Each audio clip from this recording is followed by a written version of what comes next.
you on a little journey through my work and partly how I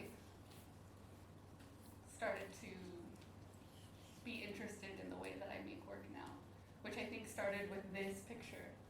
So this is a picture of a piece of clay, and I fired a Cliff Bar, which is like those, I think maybe a general, people know what a Cliff Bar is, but it's like a protein, or it's a mineral dense exercise food. And the unique thing about a Cliff Bar is that it has like the highest mineral content of any of the, I don't know what you want to call these, like protein bar world. Anyways, and that is kind of what got me working in ceramics. And so when I fired it, all of the mineral content of the Cliff Bar after the carbon and like, I don't know, bits of oats and whatever burned away in the kiln, what was left behind was all the minerals that were in the Cliff Bar, which are the same materials that you find in a ceramic glaze recipe. So calcium, silica, manganese, which in ceramics is really toxic, but our bodies also need it in like really small amounts, and iron, just all the things you see on the side of a cereal box, those are also glaze ingredients. So this glaze, in this case, the white part is like a more thick, typical glaze thing, but then those kind of shadows and those little red dots, I think those are the iron or the copper in the Cliff Bar. So this really just like realizing there was this connection between geology and the body and ceramics is really just like the most exciting thing for me about ceramics, and like kind of what motivates different decisions I make in that field. I guess I should say that for those of you who, which maybe is almost, I don't know how many people are familiar with ceramics, but anything that you use that's ceramic and glaze is made, the glaze is made out of different materials like silica and calcium carbonate, or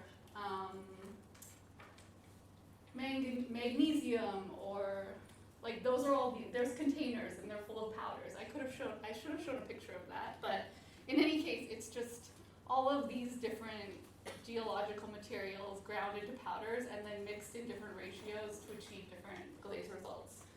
So that was some context. This was a project that or kind of an experiment that I did that was kind of pushing this idea, which this glaze recipe, I looked at so on the side of the cereal box it says, this is like 10% of your daily potassium or whatever. So there's also like a limit in which those ingredients become toxic. And so I took the list of all of the ingredients that were in the glaze lab that were also things that you could consume, and I translated that information, the point at which the material would become toxic to the human body, and then mixed all of those amounts together to make this glaze.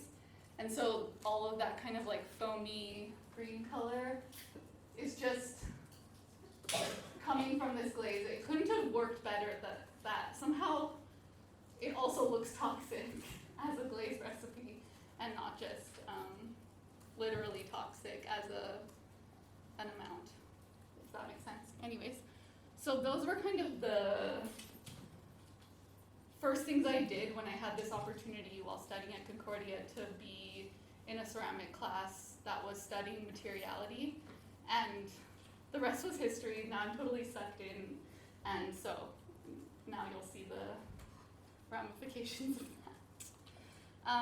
So this was my thesis project that I did at Concordia. Sorry, I just felt like I needed to renegotiate the microphone. And I started this project because I was working with I just had tons of institutional bureaucratic detritus in my life, and all of these things at some point had like different amounts of power over different situations. Like you have to go to an office and show a certain piece of paper to prove something. This kind of power that this paper had was kind of on my mind. And so that kind of was the beginning of this project where I was dipping all these waste documents in porcelain slip and firing them. And after they're fired, the residue of the paper is left behind. And by residue, I mean the mineral, like paper is made with clay or calcium carbonate as a filler. And so that powder is left behind in between the porcelain, but then also if institutional printer that uses toner was used, the iron oxide in the toner is also left behind on the paper or on the porcelain. And the cool thing about printers with toner is the reason there's iron oxide in the ink is because there's a magnet that pulls the ink onto the page, and so it kind of has this really technical purpose, but then it also has this potential, as you'll see in the future photos, potential to be fired in a kiln and create this, well, anyways, you'll see why that matters. And so there's some other ceramic pieces in this work, which is, I was collecting clay from a construction site next to the school. So that kind of small dark thing on the ground is made from that clay, which is a clay that has a lot of iron in it, unlike the porcelain, which has no iron in it other than the ink from the documents. And I installed it on different sort of institutional support structures in the space that I was using. And I mean, this is going to come up because of the Forest City show, but I also covered the doors with calcium carbonate because I felt like they were so turquoise that it was distracting from how subtle the color of the work was. So it's something that appears a lot in my trying to make a space for the work or allow the work to be felt really maybe in its color sense. Okay, so anyways, these are just the stacks of documents. I made 516 of them because that is considered a perfect ream, which is in paper making or in printing historically, they would make this ream that had waste paper on the top and bottom for like the hand of the printer. And so it just felt like I was searching for an amount to produce, and then I was like, the perfect ream, it has to be that size. So this is another example of the turquoise door, but this time I used chalk rather than like the ceramic lab equivalent, calcium carbonate. I used actual pieces of chalk to cover that door. And these pieces are on top of this movable chalkboard for a classroom that I put flat as a table. It's not maybe that clear in the photo, but here's a really good example of how the iron oxide comes through. So the paper is no longer in there, but the residue from the paper is there and the iron oxide print on the porcelain. So this was a document my sister was given, and it's explaining how to wash your hands. So it felt like it gained a little bit of relevance after the pandemic, but another thing that I was kind of being led to through this work, I think a lot of my work, I do a lot of associative thinking, and following what the material that I'm choosing to work with is kind of telling me, and whether that's telling me through the making or through researching the history of the material. But in this case, I got really interested in that. In the world of ceramics, they really want porcelain to be really white, and so for porcelain to be really white, it needs to be made with a kaolin that has been found where it was made, which means it hasn't had a chance to get impure through moving through the world. And basically a avoiding it getting in contact with iron oxide because that's the number one, or with iron because that's the number one impurity.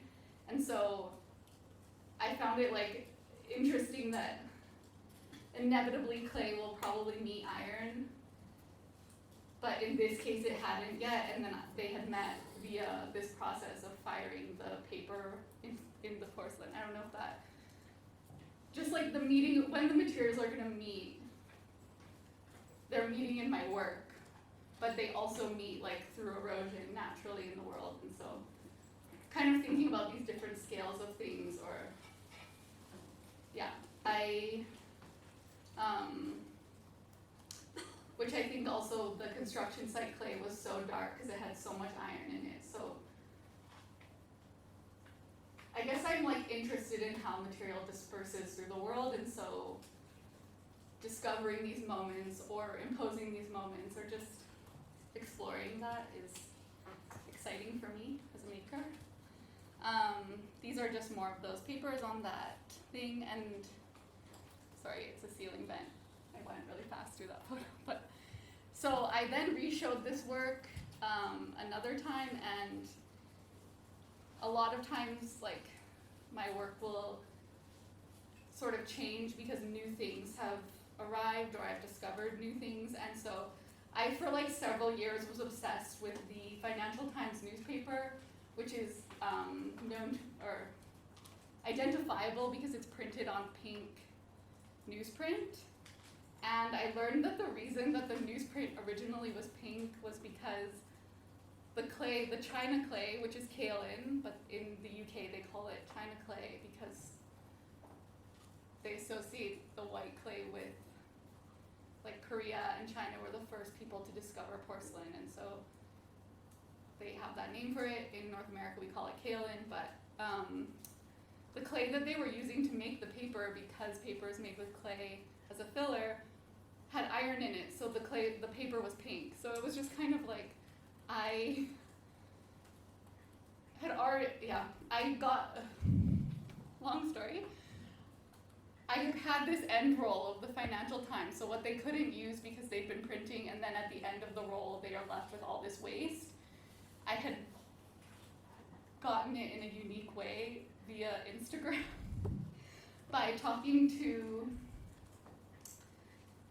finding someone who had geotagged themselves as an employee of the Financial Times and DMing them and then asking them if I could get this paper, and they somehow made the printing press send me the paper. So I don't know how I was lucky to get this, but I had this roll sitting in my studio for years, and then I learned this tiny piece of information about these materials meeting, the kaolin, the paper, the iron, and I was just like, how? So I got an opportunity to show that roll alongside the ceramic pieces of paper, and that was exciting for me.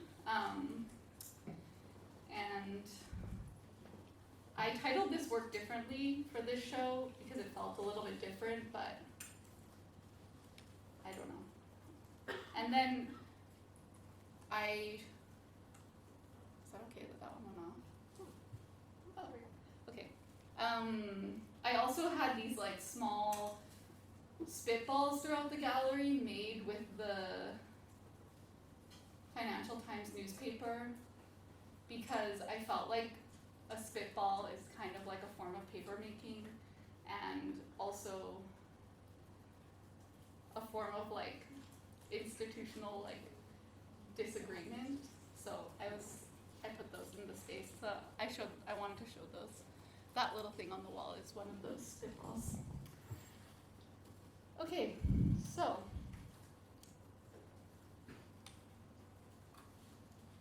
this is some other examples from that show of like things that I showed differently because it was in a gallery space. It didn't have all these kind of institutional architecture, so I was kind of adapting the work to be shown in a setting that was more sterile, I guess.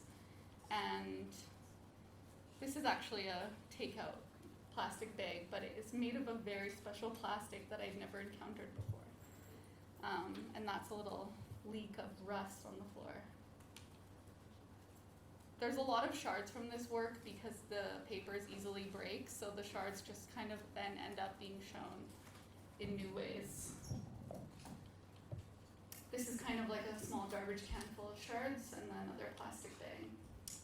So I moved from Montreal to Alberta in 2019, at the end of 2019. I'm from Alberta, and I knew that there was a lot of clay in Saskatchewan, and I had just kind of had an experience collecting wild clay, and I really wanted to find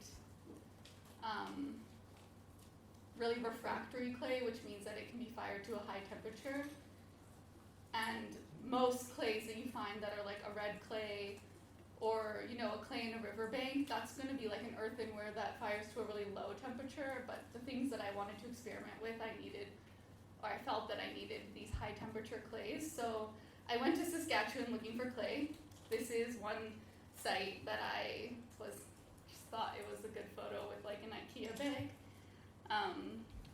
And this is called the Whitemud Formation, which is where there's a clay company called Plainsman Clay. If anyone works with clay, you would be familiar with them. Their quarry is in this area. So they have a bunch of different clays that they get from here, and they also source clay from like the international world of minerals. But it's really beautiful because it's like a river valley, and all of the different sedimentary layers are shown or you can see them in the hills.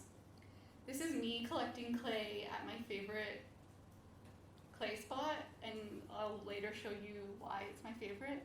But it's near this peak called Chocolate Peak, and historically they were actually doing a lot more clay extraction in this area, and there was I guess one of the workers was like, you know what we should do to make it easier to collect this clay? Let's just light the seam of coal underneath it on fire, and it will loosen it all up, and we'll be able to collect the clay.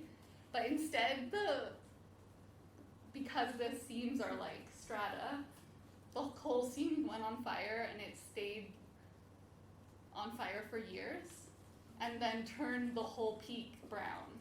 So the peak was like white, and it was called like Wedding Cake Mountain or something, and then burned for years, and then all the clay got burned. And the other weird, interesting fact about that is that once clay is fired past 574 degrees Celsius, it can never become clay again. So it's like chemically changed to the point of, it can't be plastic. Plastic would mean that it would absorb, it has chemically bound water, and it also can have water added and be something you can mold, but then it just becomes like not possible anymore. Anyways, so I love this clay, and here I am again. This was a different time that I went to the site because I had such a good experience with it, and I was also lucky that most people dig in the ground to find clay, and I was just like able to take this clay without digging into the ground, which definitely benefited me as a singular person carrying buckets of clay around. Here's my buckets of clay. And I guess one thing that definitely comes up when I think about like going around in the world and just assuming I can just take clay, and just something I've really thought about a lot that I think is worth noting is it feels really like you're doing something quite invasive to the land when you do that, but in actual fact, if I was buying that clay, it would be coming from either this area, or it would be coming from New Zealand, or it would be coming from California. And so in that sense, it's like no matter what, I'm still using material from the ground. But I think that thinking goes even further because everything is of the earth in some capacity. So I feel like I just started to think about how there was like the scale of my body literally lifting a bucket of clay is actually much more less invasive than like all of the systems I have to interact with in order to get a box of clay that's in a cardboard box that was produced industrially in some cardboard making factory with a plastic bag that was produced through the petroleum industry, and then this clay that was made of all these different clays. That's not to say I don't work with clay that you can buy, but I just decided it was maybe the wrong question to ask of the action, like the ethicality of it or something. So just something I think about and seems relevant because I'm taking these things. I think scale has become really important for me in my work, like the scale of what's possible as a human, the scale of industrial activities, and how those are constantly interacting with each other or not. That will come up later. Anyways, so here I am testing all the clays, and I collected 25 different clays. Some of them I also collected in Alberta. So on the left is all the clay when it is unfired. On the right is all the clay at a low temperature, around 900 to 1000 degrees Celsius, which in ceramics is a low temperature. And then these are the clays from left to right, tested at mid-temperature, high temperature, and then in a gas kiln, which is a type of atmospheric kiln where the ratio of gas and oxygen alter what goes on in the kiln. These are some tests that I did mixing clays with alkaline waters that I had collected in Saskatchewan. So a lot of lakes in Saskatchewan are basically like salt lakes. And salt is a very volatile material in ceramics, so there was a lot of crazy things that went on with those, and that actually went nowhere for me, but it was an interesting experiment. And I also wanted to show the photo because it was like this time where my sulfur was percolating in the background as something that would be in my work later. And just wanted to show this other example because anyone can work with found clay. This clay is from the road in front of my house, so they were digging up the road, and then I got a bunch of buckets of clay. So those little faces are just experimenting with the clay at different temperatures, just to see what its melting point was, so I didn't, destroy my kiln shelf by melting a blob of clay everywhere. And I used this clay to make a vessel that I called Vessel for Gathering that was in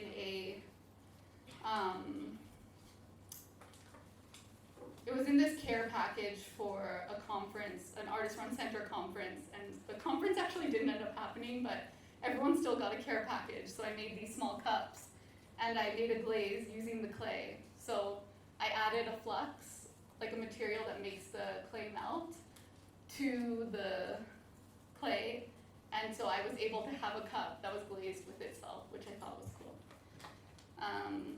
These are the works that I would say came out of all of that clay experimentation. Like, I did a lot of weird things, experiments, but sometimes those things don't come to fruition, and so these works are called Everything It Had to Swallow to Make Itself, and they are made with clay that I got from that site I showed you all. And that site, because it's at the top of a mountain, a lot of the soluble salts from the earth, salt, as you maybe have seen in the winter, like the salt from shoes, it moves on a carpet, or it's just something that is soluble, so it'll move through a porous thing. So in this case, I don't know what kind of minerals were in the clay, but I knew they were soluble because all of that dark black you're seeing and all those little kind of like dots and the surface, that's not a glaze, it's just the clay in the atmospheric firing, which was unique to this specific kiln I had access to. I was able to put the percentage of oxygen I wanted to have in the kiln at every stage of the firing. So I translated the path of oxygen from present day to 4 billion years ago. So I called the kiln an atmospheric time machine, that these works had gone back in time atmospherically. And they are also, all of that mark making was not just because of the soluble salts, but the soluble salts kind of in conversation with the interior of what's going on in the kiln. And I pressed these little small pills, these supplements, into the vessels, and so I guess this kind of points to something that I brought up at the beginning with the Cliff Bar that I'm interested in, is like how our bodies are not so separate from geology, that like we consume geology and that is what kind of fuels us. And it gives us this like relationship to the time scale of the earth, but it also kind of removes the separation between us and, I mean, what we maybe don't consider to be the biological world. I mean, I guess also all of these minerals are also stardust that made us, so we're also from space, but don't need to explore that. So I showed these works later on this table, and I rested the top of the table just as a surface for them. And in the background, there was these other pieces, and I just wanted to bring these up because I thought it shared another kind of example of how my works are often bleeding into each other and informing each other. And so all of these stoneware ceramic works are glazed with drywall filler, like that stuff that sometimes it's pink and then it will turn white and you fill a little hole with it. And calamine lotion, which actually has iron in it. And so those are the two ingredients in the glaze. And they're installed underneath this gap between the floor and the wall in the gallery. And that wall is there to kind of protect this historic building that the gallery is in, but it just felt like a nice opportunity to experiment with making this work. Here's a kind of more close-up picture of this loop that reappears in my life, but I wanted to show this to you because in 2018 I was actually in London a different time doing a performance at Forest City Gallery as part of this kind of performance series, and I made this work called Dry as White When, which is made with this wall filler that the work is basically I cover a section of the wall with the pink wall filler, and then over time it dries white, and that's the performance. But I scraped this all off the wall after and sanded the wall and painted it, I think, and I kept the containers of the performance, and I used that wall filler to make this work. So it's kind of a beautiful, I don't know, little local moment for the work having a little relationship to London. And now I'm going to talk about the show that I have at Forest City Gallery. And this is a pile of sulfur that I encountered when I was collecting clay in Saskatchewan, and I had been carrying around this little rock of sulfur with me, mostly moved by the bright yellow color of it. It's so beautiful. And elemental sulfur is literally just like on the periodic table, it's S. Like it's one element and it can just be itself, which is kind of interesting. I did not know what this pile was. I just was like, this is crazy. Why is this on this farmland? Like I was just ignorant to what it was. And so I took a little bit of it in a dog poo bag, just because I was like, I have to know, like why is tiny pellets of sulfur? And later I learned that it is fertilizer, which is what a major use of sulfur in the world. So that was my first encounter with it, and I did not know that I was going to go on the journey I went on after this. But here is another inspiration of the project, which is this. These are the sulfur piles. There's a few of them. This is one of the piles at Syncrude's Mildred Lake facility, which is north of Fort McMurray, Alberta. And these piles are made because the oil companies are required, or any industry is required to scrub the sulfur out of their emissions so that it doesn't go into the atmosphere and produce acid rain, basically. I don't know if people learned about acid rain in like elementary science class, but I remember learning about the sulfur cycle and acid rain, and it felt so like, oh no, like I felt so kind of emotional about it. It was like, thank goodness we know how to stop the acid rain. But I and maybe just acid rain sounds really scary. So because of this kind of policy change, they started accumulating all this sulfur, and I would say at this point, I believe, I can't say this is for sure, it's very hard to find this information, but it was close to the largest human-made structure by volume in the world, and I would say probably by now it could be, but it might not be. Maybe second to the, I don't know, something else. But it is also the largest accumulation of a single element, and I just kind of got totally obsessed with this singularity of a color, a single element accumulated, and just obviously the color is really moving to me, so I also just, in that sense, and I just wanted to click these links quickly because I just thought it was interesting, and I didn't want to show you also that the way they're making these piles, they're melting the sulfur, and when sulfur is melted, it goes like blood red. And so then this sets into that yellow color, and it's pretty shocking, but brimstone, I guess. It's also what sulfur is called.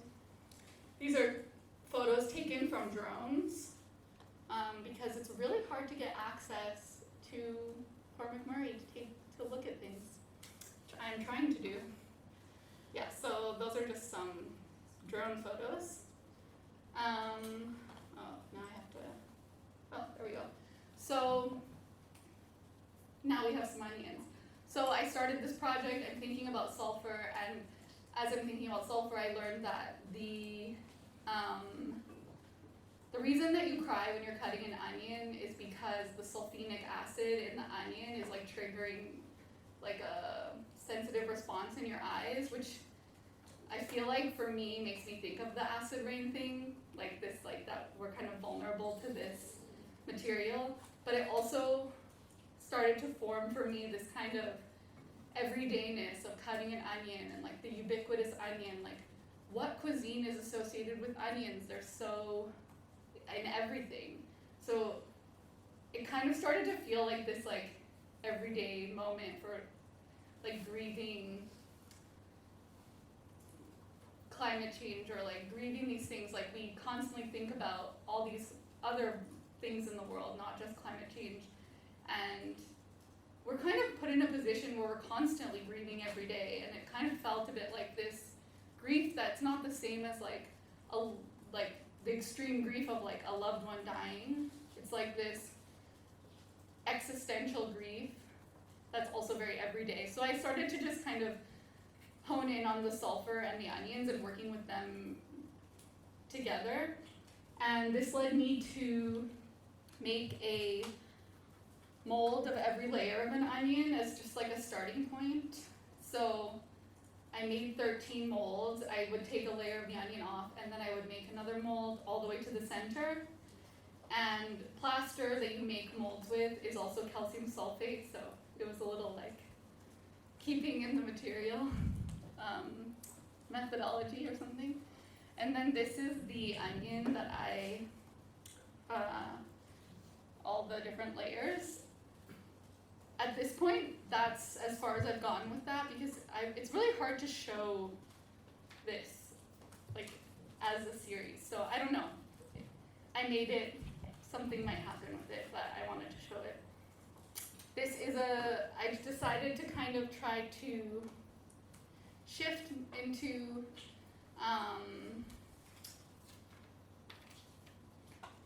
as I was referring to earlier about like thinking about scale, and I was like thinking about the scale of how easy it is to like get onions, and they're grown, and obviously there's like a seasonal component to that, but we can just get them at the grocery store all the time, which is true of lots of food, but I'm just thinking about this, and I decided I needed to grow an onion, or several, but this was the biggest onion I could grow for whatever reason. Maybe I'm a terrible gardener.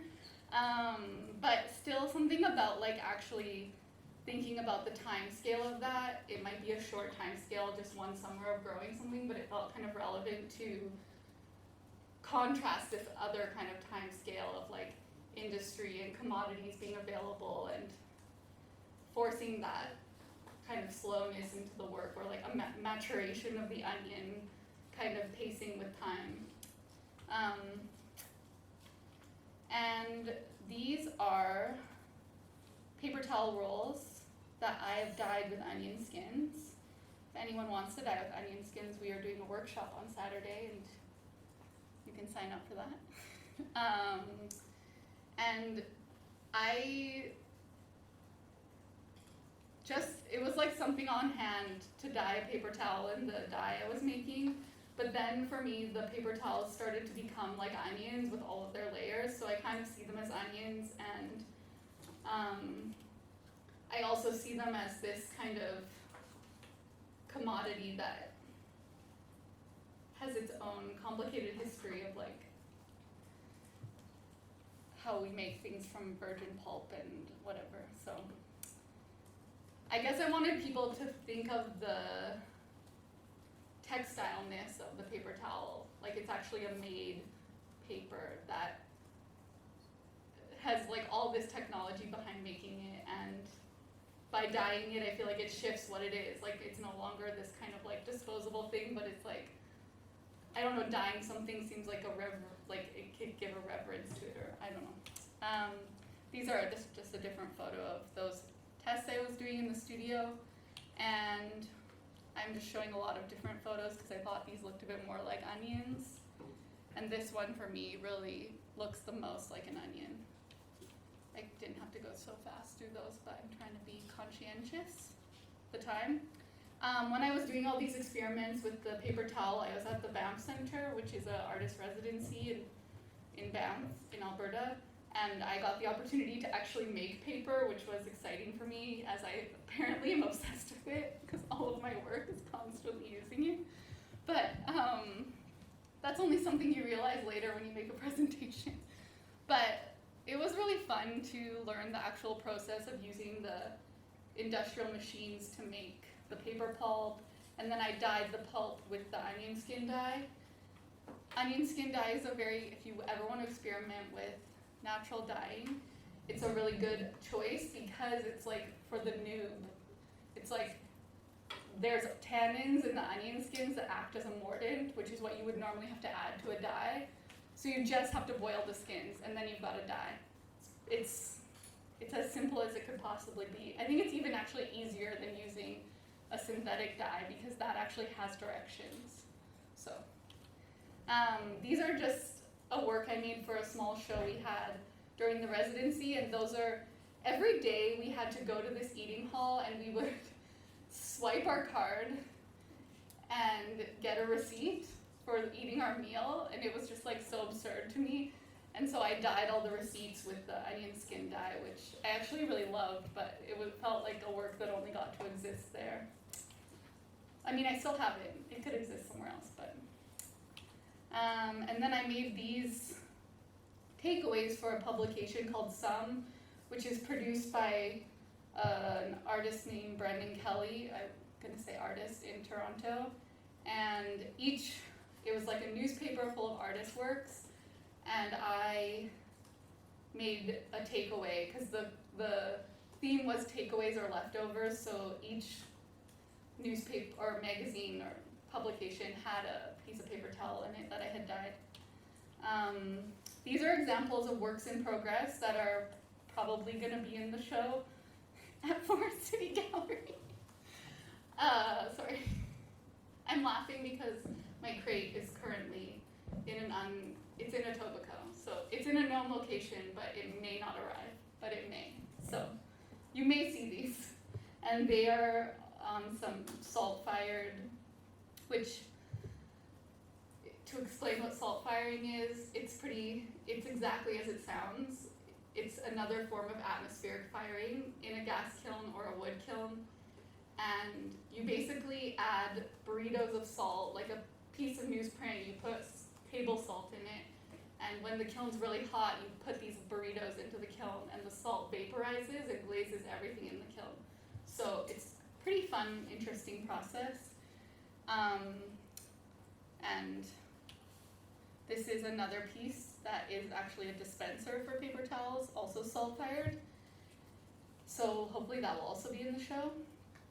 And this is just like a taster so that you don't get the whole experience of paper tiles that I made in collaboration with the paper making studio in Montreal.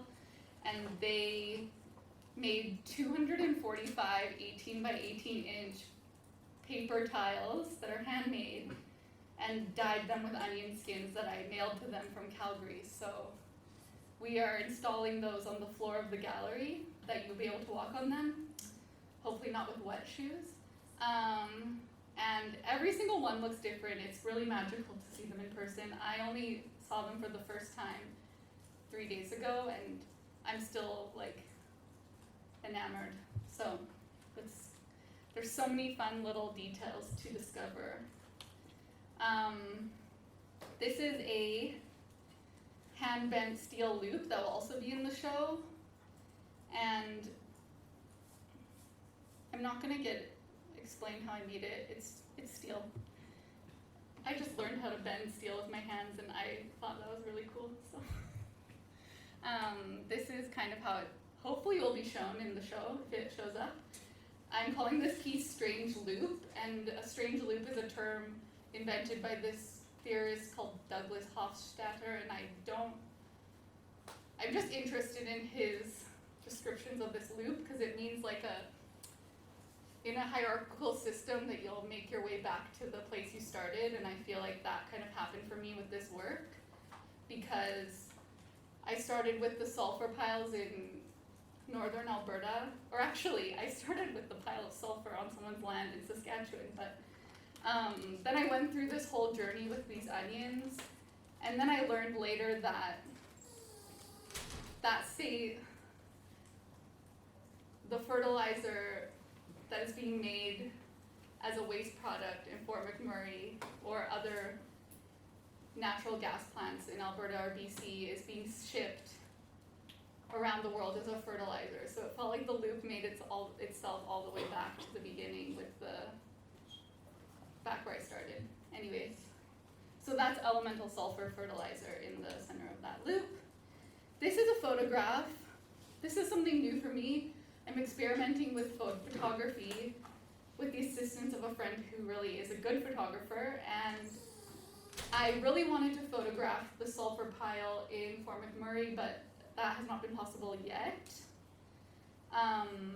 So I went to, I don't know if any of you have been to Vancouver, but in the harbor there's a giant yellow pile of sulfur that you might be familiar with. And so we went to Vancouver to take photos of this, and we had to rent a really huge lens for a camera in order to take a photo from far away, because I also wasn't allowed into that site, obviously. But we ended up with some really good photos, and it was really fun to somehow usurp the system by getting a long lens and not needing a drone, because I really wanted this contextless image of this material. And so I'm showing this photo, well, I'm not showing this photograph, I'm showing a different one, but there is a photograph in the show, my first photo art.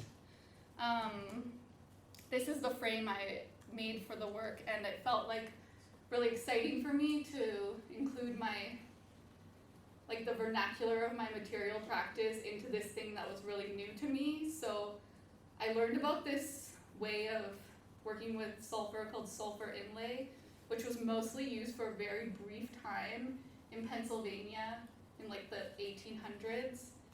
And they called it like poor man's inlay because it was like mimicking these more fancy things, like people would inlay with stone or metal or whatever, and this is like this cheap material that's very toxic. I mean, it's actually inert when it's not a gas, but kind of toxic as a gas. I carved into the frame, I melted the sulfur, which was also really hard because it volatilizes so fast, so I basically had to like have this ceramic thing on a heater, and once it got hot enough, I had to like swirl it and not touch it to the burner, or else it would just get too hot. And then I would pour it and then sand it down, and it would leave the carved line of the inlay. So anyways, it was exciting that this thing I had read about actually worked in theory, or I watched a YouTube video and was like, it'll work, and then it did work, and that was exciting. So this is the photo that's going to be in the show, which is in the show because it has arrived to the gallery. And so you can see the yellow sulfur inlaid around the side of the frame. This photo is also printed, I think this is the end, yeah. This photo is also printed, this is the last thing I'm going to say about the work, but it's printed on this paper called Burita, which is a special kind of printing paper that is coated with a layer of barium sulfate, and that gives it this really like bright whiteness. But the barium sulfate is also really fascinating because 80% of the barium sulfate we use in the world is for like drilling fluid to drill oil and gas or petroleum, and other things that we use it for is like taking photos of the digestive tract. You drink like a barium sulfate drink. So it felt like this material was like working through all of these. Maybe all materials, we encounter them all the time, but this in particular, I was so excited to print the photo on the Burita paper. And another just like interesting fact about the paper is like I don't know, maybe people have seen this because it was in the news for a second, but there's some scientists who said that if we painted enough of the earth with this white paint, it would reverse climate change because it would reflect the sun, or like reflect the sun back up. And that paint was made with barium sulfate because it's so white, but they would need like 189 billion gallons of the paint to paint an area the size of the United States. So that's just like I always think like the paper I'm installing on the floor of the gallery, I'm like, this is so many tiles of paper, and then you're like, wait a second, 189 gallons of paint. Just that scale of something so large. And anyways, it's everywhere. Sulfur. That's the end of the talk.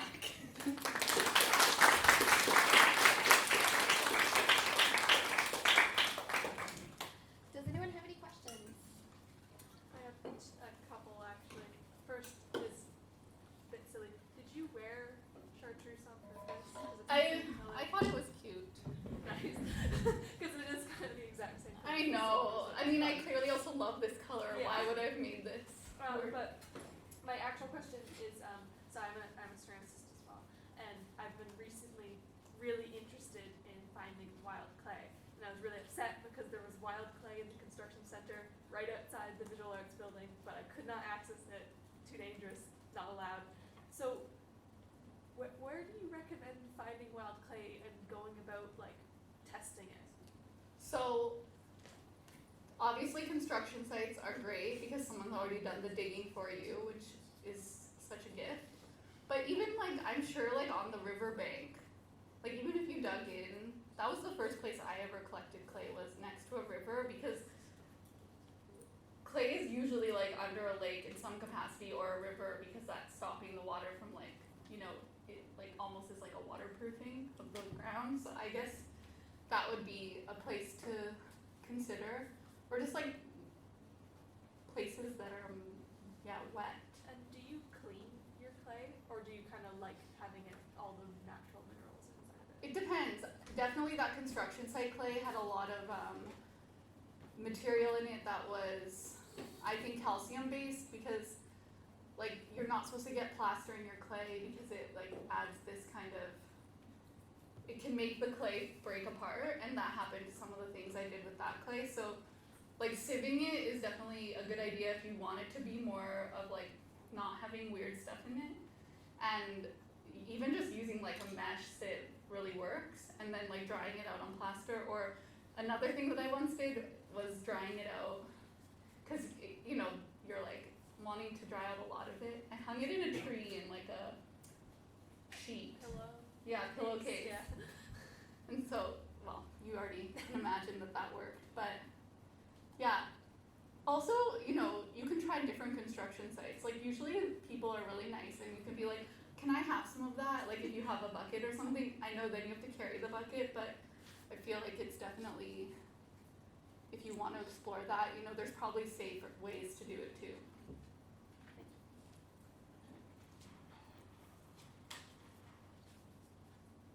Yeah. Or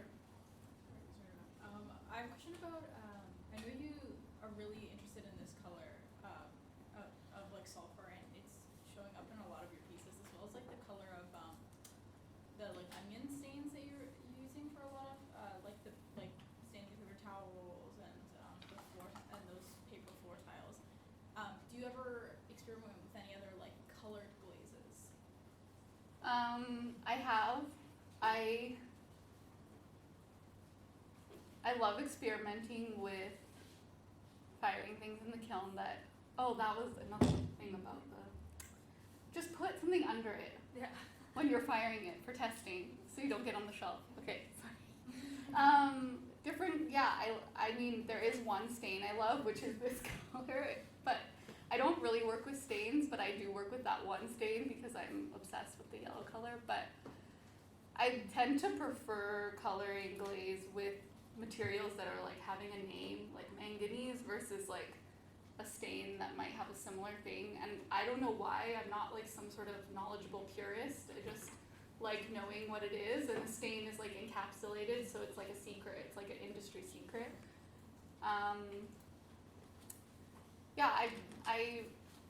I love glaze, so definitely have worked with different colors.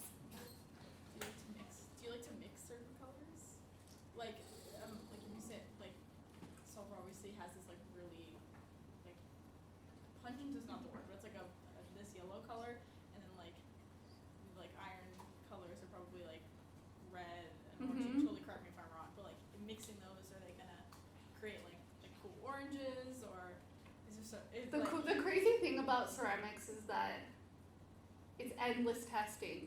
Like, you know, a recipe would be a percentage out of 100. So it's like, you could be like, I will put 10% iron oxide or 10% rutile or these different materials. And there's so much variability that I don't know if I have a good answer for that question, but there's so much possibilities. It's almost like, and then also you might never be able to recreate something you did again because something happened and you're like, why can't I get this? I got it in my last firing. So I don't know.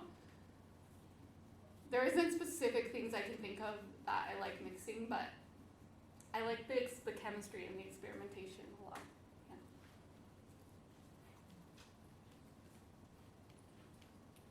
Can I ask a question about your the relation between like, or how much time you spend like researching and thinking through things, and then being in the studio, or like how you go back and forth between the two?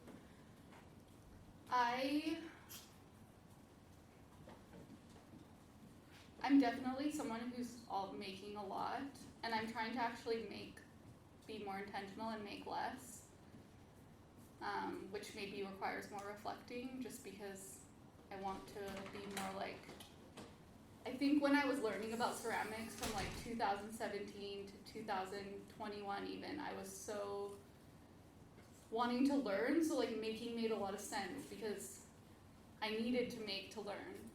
And now I feel like obviously there's still lots for me to learn, but maybe I could be more thoughtful about like, okay, well, I don't need to like be so expansive. But I think I just flip between it. Like I would say like I'm like researching would maybe be like a computer-based thing I would do at the same time as like writing an application for a gallery or this kind of stuff, and maybe I would like be in bed.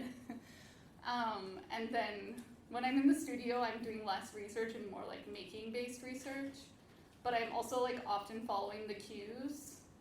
But I think I also like get into, or I'm realizing this methodology that I feel like I really have honed for myself, of just like focusing on one material and like allowing it to open up this world to me. And I think I learned that with that thesis project I showed you, and then also with this sulfur project. And I think a lot of stuff that I did in between those two things didn't have that kind of vision, or it was just more like maybe this now. So I think I'm kind of still forming that, but I feel more confident to allow the material to arrive in some way to me. I don't know if that was a good answer. Okay, thank you, yeah.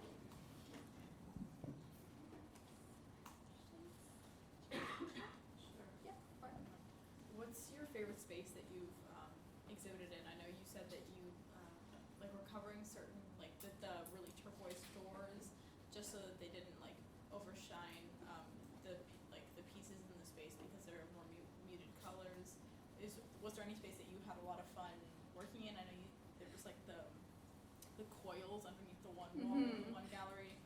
Was any of them your like if you know how you know it's hard to choose, but was any of them like your favorite space to kind of interact with as an artist?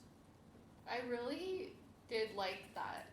Just like that feature was inspiring to me, so that was really fun.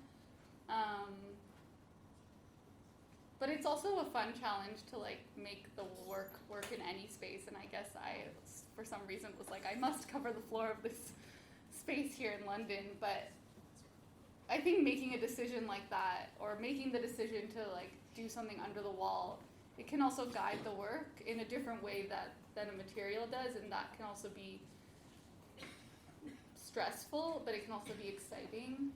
I really did like the thesis, like that space I showed my thesis in was just like a room that was used by students to like do their homework and like eat their lunch. But I just loved that it had natural light. I think natural light is definitely something that I find appealing because it really allows the color of the work to be something that you're more used to seeing in the studio. So I definitely had to use that space because the gallery that we normally had to use was just, it didn't have that, and I wanted daylight, so I adapted that space. And I really liked putting the pieces on the ceiling vent. That was something that felt really good in the space. I mean, as a photo, yeah, it just was like secretly up there. And I also, all the shards that I had at that point, I installed outside of the window in this little space that you could only access through the ceramic department. It was like where they would do outdoor firings and stuff, but you could see it from the window, so there was like a pile of shards on top of this little section, which I didn't show a photo of, but I maybe was doing too much in that show also. So.